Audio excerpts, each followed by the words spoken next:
What's up, you guys? It's Two Bricks back with another video for you guys showing the next part of my Hogwarts build series, a big pile of rocks. No, obviously, if you guys have been following along, you know that this is not just a big pile of rocks. This is the base for the Great Hall, and I'll be showing you guys all of that stuff put on there and kind of all assembled and how all that goes later. And of course, what's important is what's inside of the rocks. We have the Chamber of Secrets and the Slytherin common room / dormitory. So there's lots to look at today. I'm super excited to show you guys all the different play features and all the different kind of, oops, sorry, bumped the camera there. All the different ways in which this can be interacted with and where you can place figures and how it ties the entire scene and everything we've done so far, ties it all together. So really excited to get into that with you guys today. But first of all, a quick apology. I'm sorry that it took me this long to get this video out. And for the instructions to become available, those are available now. Check the links in the description. The reason for that is that I have just been extremely busy with life and work and other things. And this massive wall of gray, just the idea of sitting down and taking all this apart and rebuilding it digitally so that I could create the instructions for you guys, it was just too daunting for a while. And I also had a few changes that I wanted to make, and just the idea of tearing sections of this apart and fixing it up, it just got to me, and I just had to take a break from it. And so for those of you guys who've been waiting for quite a while now, I apologize, and here it is, and I hope that you are happy now that it's done.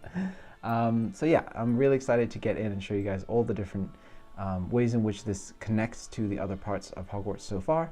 So let's just do it. Let's get right in and see what's up. Alright guys, so let's give you a quick overview of everything that I have included in this set. So where we are geographically in terms of Hogwarts is the Boathouse connects down here. You take the stairs up to the Courtyard, which will be here, the kitchens, and then the Great Hall sits on top of all of that. This is the kind of round section that sticks out with Filch's Tower off to the side. And then inside of here we have the Chamber of Secrets. We have the chamber entranceway with the door. We have the little bit of representation here for the dorms. I'll show you that a little bit later on. And then the common room for Slytherin as well. And so each of these sections are removable, and you can access each one of them and use them as an individual playset, which is exactly what I wanted for this. That kind of modularity, that connection where things can come apart and then come back together and just sort of dollhouse style reassemble into one thing. So that's definitely the aim, and that's what I'm continuing to do here.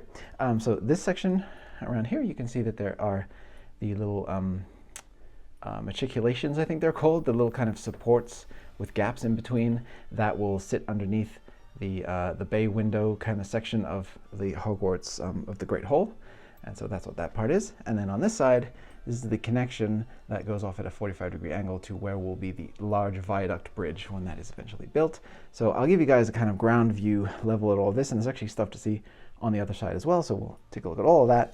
But yeah, I just wanted to give you guys a look closer a little bit here at the entire thing. I've tried to be really, I don't know, try to be conscious about not letting the rock work become too repetitive, adding in cracks and features and slopes all around, and finishing off the base with you know, wedge plates and things to give it a little bit more of an interesting and curved look in certain places, but still maintaining that jaggedy look. So yeah, here you can see kind of the simplified representation here for the where this will connect to the boathouse, and the stairs that lead up to what will be the Great Hall. So there you go. So let's start taking some things apart, and I'll show you guys what you can do with this set. Okay, so the first thing I wanted to show you is that this entire front wall section here that is it's the fourth wall of the common room. You can just pull that out, so it's a little bit tricky here on this you know, surface, but let me just pull on that. So this whole wall comes out. It's held in with a few Technic pins, and it's actually designed to plug into this common room section, but essentially it plugs into the bottom of the common room and then the top of the main frame here. So it's kind of connecting to both. And the idea behind it is that you can pull out, when the courtyard and everything is on there, you can pull this out and you can gain access to the interior if you want to just kind of see in there with the roof on, or you can then pull the entire thing out. And then let me just place this off to the side, so you can have access to the entire common room as its own individual set. And then if you want to, you can put this wall back on here to act as the fourth wall. So it's a completely enclosed kind of natural space for the students. So that was kind of my thinking on that. Let me just, sorry, my OCD. There we go. So yeah, this is its own kind of complete thing. You can see as you go around, there are some colors and things that poke through from the other side, and that's sort of the drawback of having thinner walls, that you don't have everything double thick, so that you can have nice plain colors on this side and then all the details on the inside. I just wanted to convey as much detail as possible from the interior and have it be, you know, not just absolutely, I don't know, I guess not double thick, because that ends up, you know, really increasing the part count and minimizing the interior space. So there's only a few sections where it comes out to 2 bricks thick, which is like over here where we have these arch details and columns and things. But for the most part, it's just, you know, the single layer of wall. So let's go ahead and take this outer wall off again so we can get a better look inside of here. And so you can see I have a pretty lively common room scene set up here. I tried to model it off of the movie as close as possible. So this is the part where you enter, and there's actually a door that corresponds to that on the other side. So the students enter here, and there's a table with some nice detailing on it. Penelope Clearwater is reading a book over there. I think that's her name, the Slytherin blonde girl that we see a lot of. And then there's a lantern for reading. I added in a couple of these furniture bits and kind of modified them a little bit from the accessory pack. So that is included in the instructions. It's just, if you have those parts already, you can just repurpose them for this. There's a nice fireplace over here with the kind of blue lantern light above it, which is something I noticed in the film and I really liked. You got the kind of simple, you know, chimney indication, or the flue back here, with some nice kind of arches and slopes coming together in that, and a little bit of nice kind of architectural detailing here for the mantle. And then off to the side, the Slytherin kind of crest. You can obviously replace that with any crest that you like. It's just a single jumper brick that's holding that in place there. So just a single stud, you can put whatever you like there.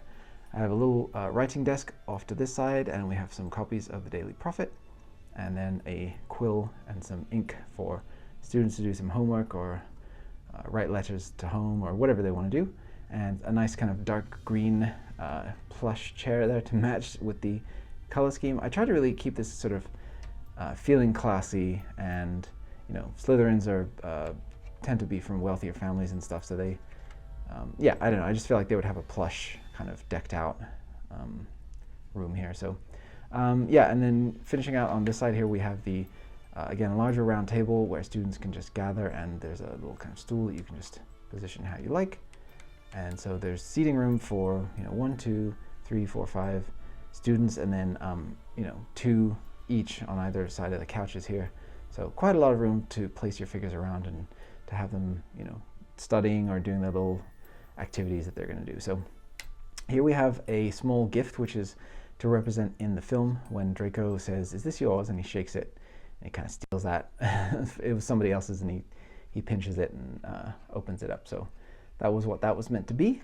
And then here we have the new figures that came in the recent transformation set here for the Polyjuice Potion. So this is Harry and Ron posing as Crabbe and Goyle, and then Draco, you know, they're interrogating him about the Chamber of Secrets on these nice black leather couches. So yeah, I think this all works out really nicely, and I'm really happy with the look of it. And initially I wasn't going to include the dorm section because it was just this small section of space back here, but I wanted to at least include an indication of it. So I removed this section of the wall to allow access in here, added a little bit of carpeting, and 2 unique designs for beds. I mean, they're unique in the sense that the detailing, so we have like corner indication for kind of drapery here, whereas you have this larger section here.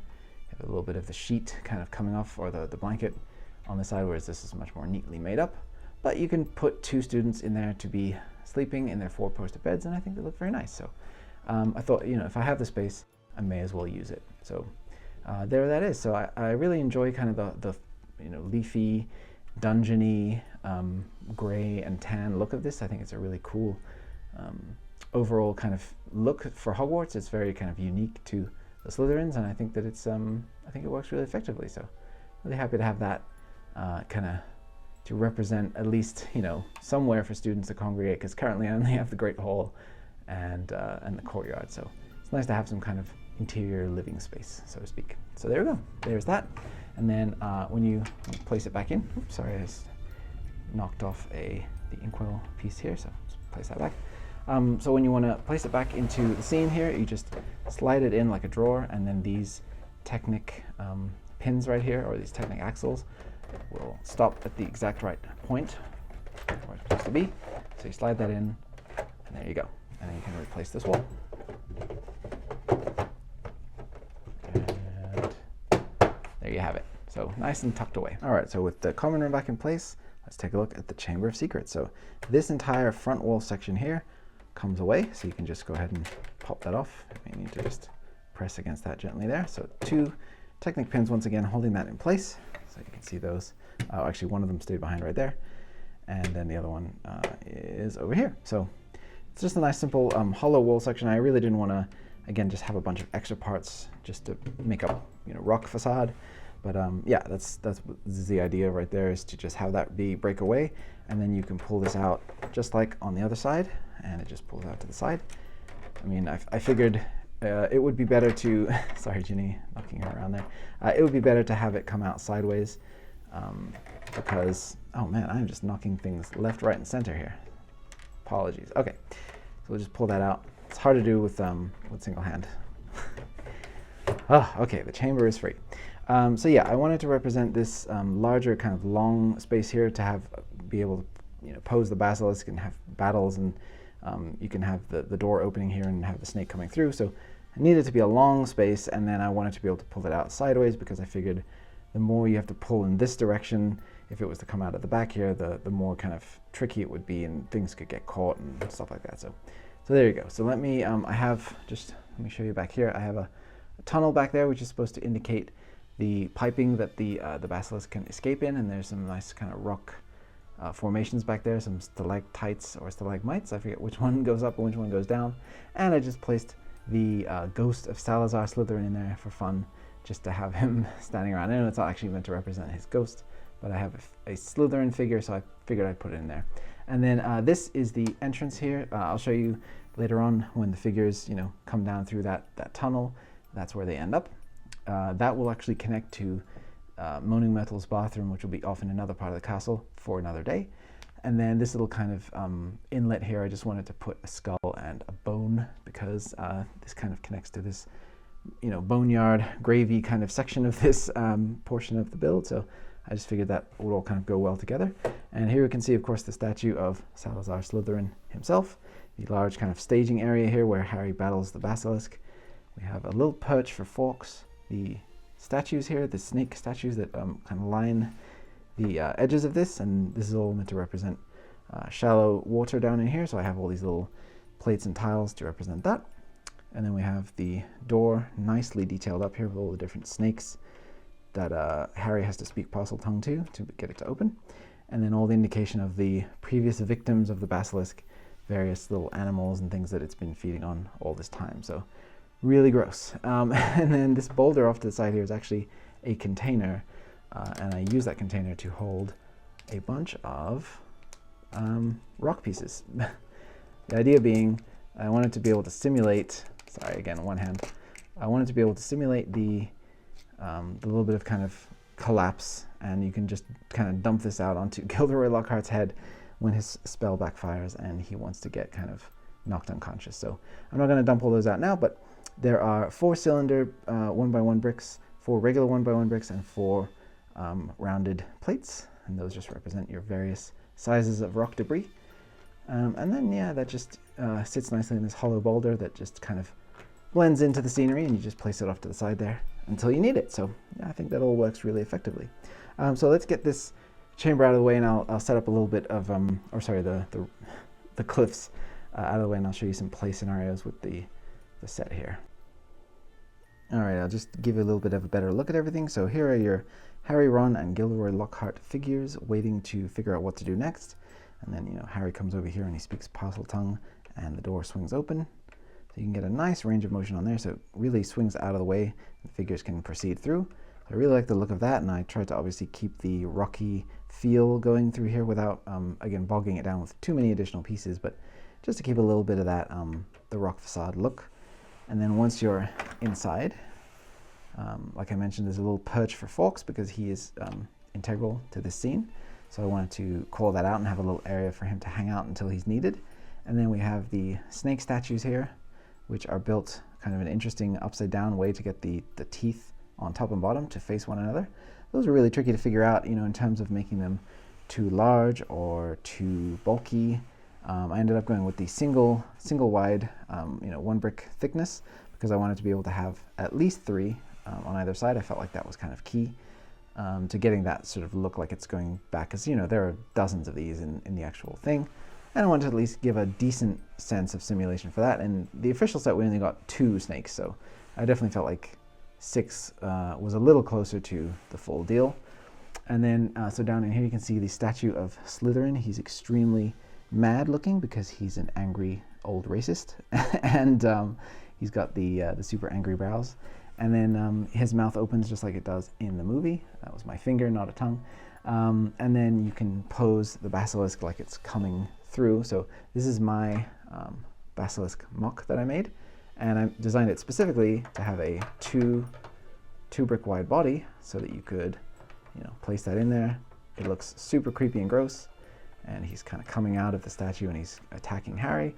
So I really, when I designed it, I thought, and I had that in mind. And then of course Lego released their official basilisk here, the newest version, and it has a wider body than that. So if you want to, if you're not happy with my basilisk design and you want to use the official one, you'll just have to pop these pieces off on the side here and just replace these bricks. I just suggest using some green or dark tan bricks there, and then it'll be able to fit through because his body will be the correct thickness. I actually think that would look a little better. I'm not a fan of the bulgy belly look that it has. This basilisk looks like it needs to hit the gym. It's got a little bit of a dad bod going, and yeah, I'm not a fan of that look. So either way, I think it works out pretty well. But yeah, so you can pose, if you have my basilisk here, you can pose it up really nicely to be kind of creating that huge imposing shape.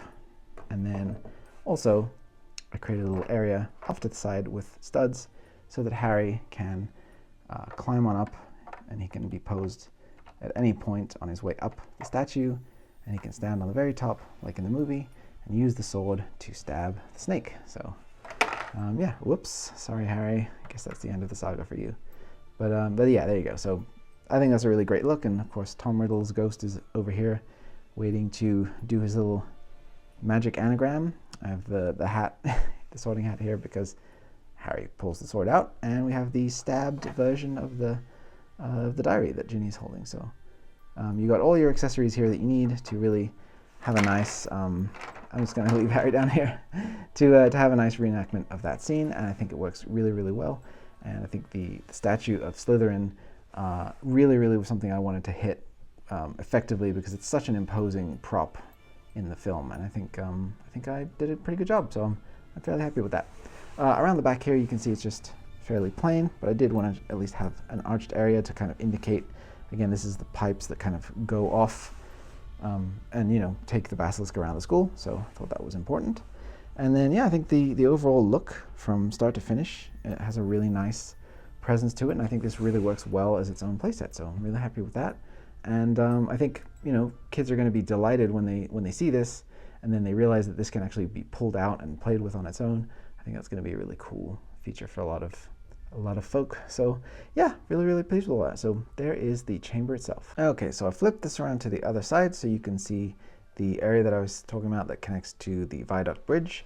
This will be the part that kind of leads into the courtyard, and then here is the secret door into the Slytherin common room. So this is not canon, but it was really important to me that the entire grounds of Hogwarts be walkable, or at least have the suggestion of being walkable for minifigures. So I needed a way to get down and to access this area. So what I did is I added a kind of rocky staircase up here and a little door off to the side with a snake on it, so it's the Slytherin common room entrance, and just a little fire to indicate that this is a place where people can go. And if you look down in there, you can see the common room. So I think that all works out really, really effectively, and it gives you a way to simulate your figures being able to get from A to B. And then this is the portion that will connect to the rest of the castle, which will come off this way. And like you can see here, the tunnel, so you can drop your Gilderoy, Harry, and Ron down in there, and they will end up in the chamber. and of course, or I guess the antechamber out here by the door. And that's something where I'm going to have a kind of slide feature that will lead up to Monumental's bathroom, which will be in this direction. So yeah, really excited to have all of that come together. And of course, I already have the Technic pin slots because I've already planned out how that's all going to attach. So yeah, that's really great. And then just, you know, continuing the rocky detail all the way down here, I think works really effectively. And then let me just pop the courtyard back on here so you can see what that looks like. Okay, so with the courtyard in place, you can see here that everything lines up absolutely beautifully. So I'll put the door back in. So the stairs here lead up to the section of the castle that will connect here, and there's a little door that will allow you access to come into this corridor. And then here you can see when you leave disembark from the viaduct bridge, you're right here at the entrance to the courtyard, just like it's supposed to be.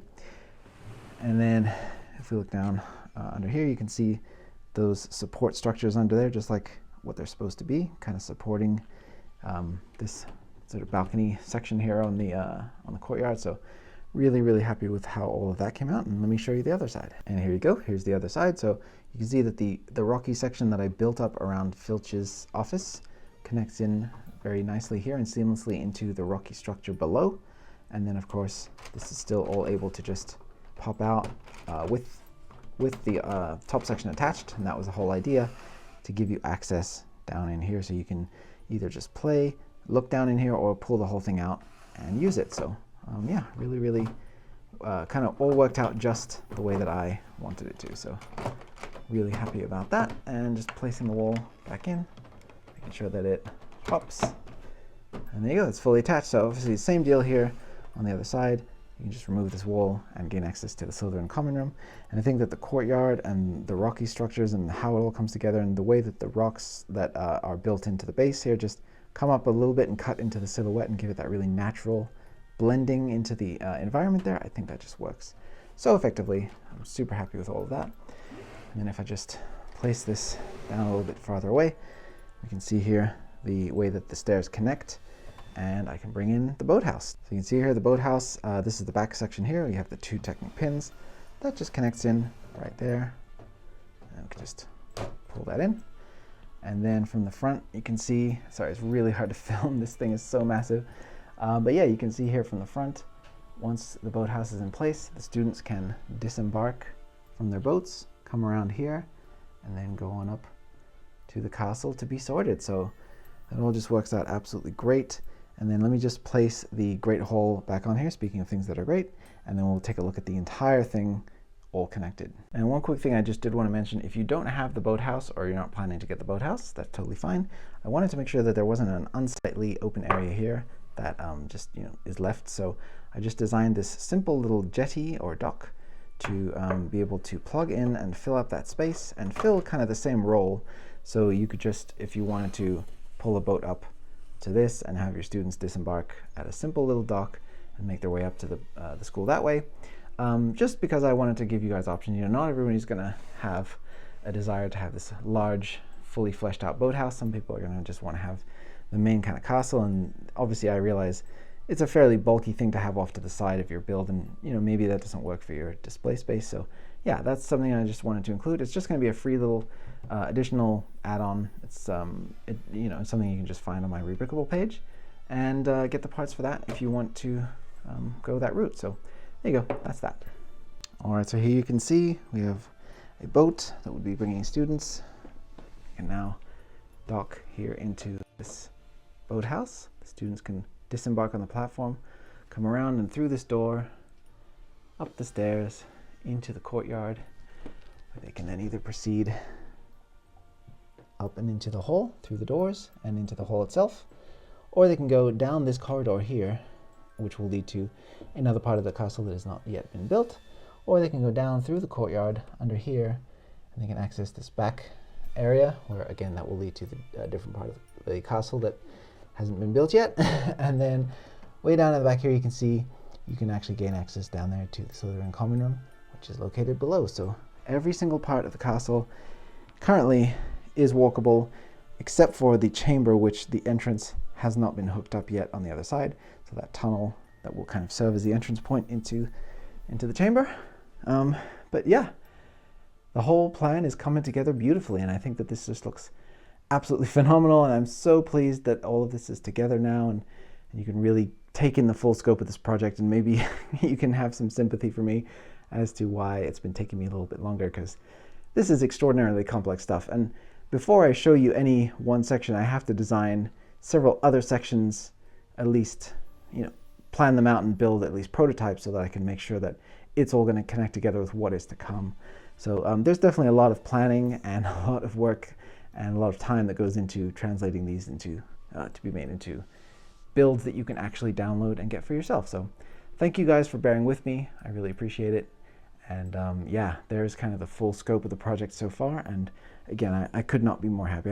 I mean, this is Hogwarts, right? This is, if you visit the castle in the real world, this is what you'll find. You'll find a place where the students can go, they can access all the spaces, and they can really live in this world. And you can pose so many figures. I mean, currently, just with these sets, you could pose probably 100 figures, no problem, all throughout, sitting in the seats in the Great Hall. And of course, being able to just pop open and access the Great Hall with all of this on here, and still be able to use that space and have access to the kitchens really easily by just kind of popping off this this section, the entire Great Hall section. Now I've done this in the wall. Okay, there you go. And then being able to detach Filch's hut still, and being able to place old Filchy in there with his cat. It all kind of works, and every section does the job that it's supposed to do and connects to every other section beautifully. So really, really thrilled, and hopefully you guys are enjoying the progress too, getting a kick out of it. And for those of you who end up buying the instructions, thank you so much. Your support means everything. I mean, this channel is built off of the sales for instructions, basically. I mean, YouTube ad revenue, as you guys know, is not the greatest. So that's really the most direct way to support the channel, and a lot of you guys have done that, and for that I thank you. So I'm going to get to work on the next section. I have to build the kind of back connecting portion that's going to connect to the gigantic tower that's going to go back there, which is again a little bit intimidating, but I have some big plans for how that's all going to go, and I'm really excited to share them with you. So I'm going to get to work on that. Thank you guys again for watching and for being patient with me. Please don't expect another update a week from now. These things do take time, and but I am working on it. So I really appreciate you guys. Thank you very much. I'll see you on the next video, and bye for now.